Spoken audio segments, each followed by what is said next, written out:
Moroccan community established itself in 1957. We spent the first Yom Kippur, Rosh Hashanah, at the YMHA Spadina and Bloor. There was a division made, and we, the French-speaking, went on our way.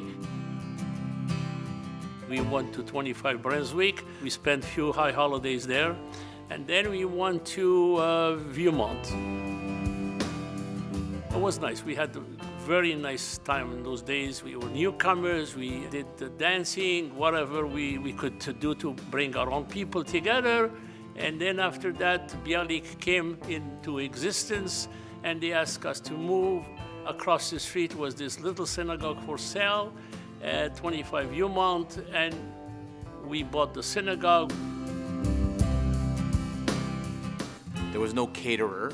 Everybody made food together, and we all gathered in the basement. I still drive by there, and I still remember where the sanctuary was and where we had the upstairs rooms where the kids hung out and stuff like that. So I remember those days. I remember actually having my 15th birthday party in the basement at Viewmont. When I say warm, it was just because it was really tight and a lot of people. It was our place. We felt a part of that community. It was packed, as a matter of fact. Half of the people, they were praying outside because there was no room. And I rented a marquee tent in the back of the house, and I created a synagogue for Yom Kippur. And I made a promise that this place, this tent, can become bricks.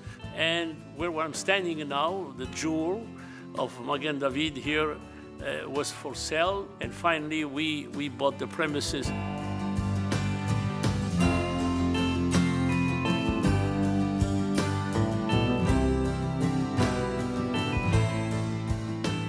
I still remember the day we brought the Sefer Torahs.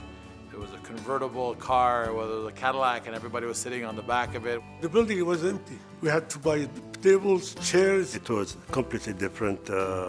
It's a nicer synagogue for men, for women, and for all the community. Coming here, this was all of a sudden this big building, and a little guy looking up. I just remember it being stated it was the crown jewel.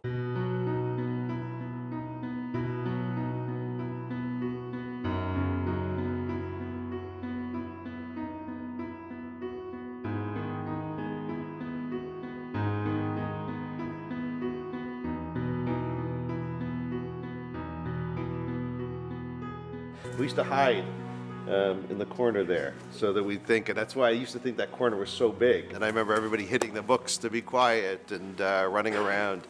A lot of good friends and good memories. I remember everything from bar mitzvahs to hennas. The synagogue, like, it was our social scene for us. I had some very, very special friends in those days through being part of this community. It's a very, very special feeling here in Magen David. The spirituality, the feeling is very, very special, very significant. The singing, the unisons that everybody is in, and the spirituality and the feeling of oneness is so special. Magen David is a beautiful place. It's a beautiful synagogue. It's that synagogue that has everything you need in it in a compact size, so you feel part of it. It's called La Maison, the home, and it really, really is that.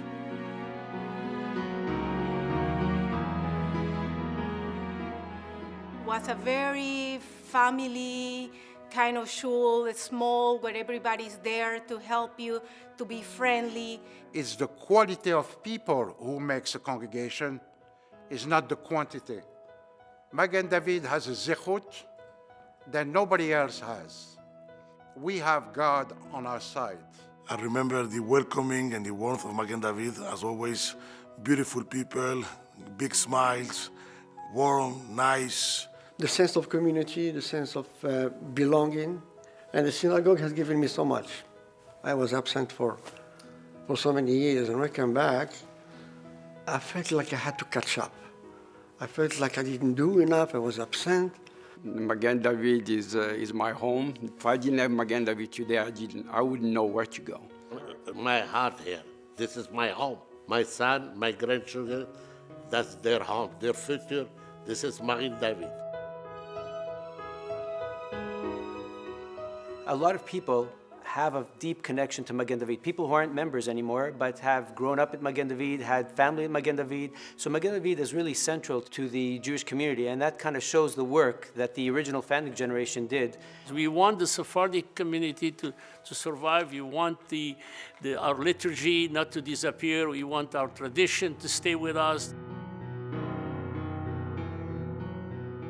The young people of Magen David, the young people of Petah Tikva, it's the same community. It's the same people. They went to the same schools. They lived in the same neighborhoods. They frequented the same people. They got married to the same people.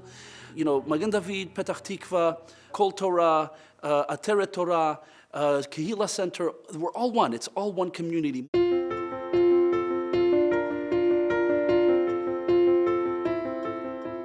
There's been a lot of different physical characteristics that have changed in the synagogue. The colors may be different, but the foundation's the same. The house is always open. La Maison is always here for you. Synagogue is vibrant, and you have the greatest rabbi anybody can have, Rabbi Azulai. He's a terrific person, and you have to rally behind him. He's an amazing person. He has a beautiful character traits. It's a very, very significant addition, an amazing addition to our family, to Magen David.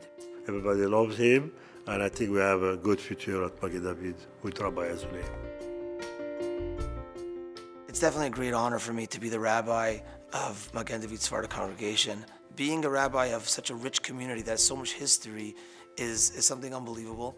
And to take that history and to build it for the future, that's what it's all about, is the youth, the next generation, those kids that don't come that often, trying to get them to come a little bit more often, recognizing the beauty in Judaism, recognizing the beauty of our Sephardic traditions and Magen David's traditions, and Bezrat Hashem to build on that, to keep it growing, God willing.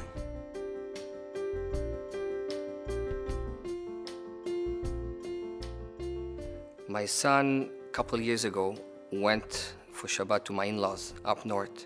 He played and had an awesome time. My father-in-law came to him and asked him, why don't you convince your parents to move up north? You have all your friends up north. He said, the only reason we'll move up north if you take a crane and you move Magen David up north. That was his words.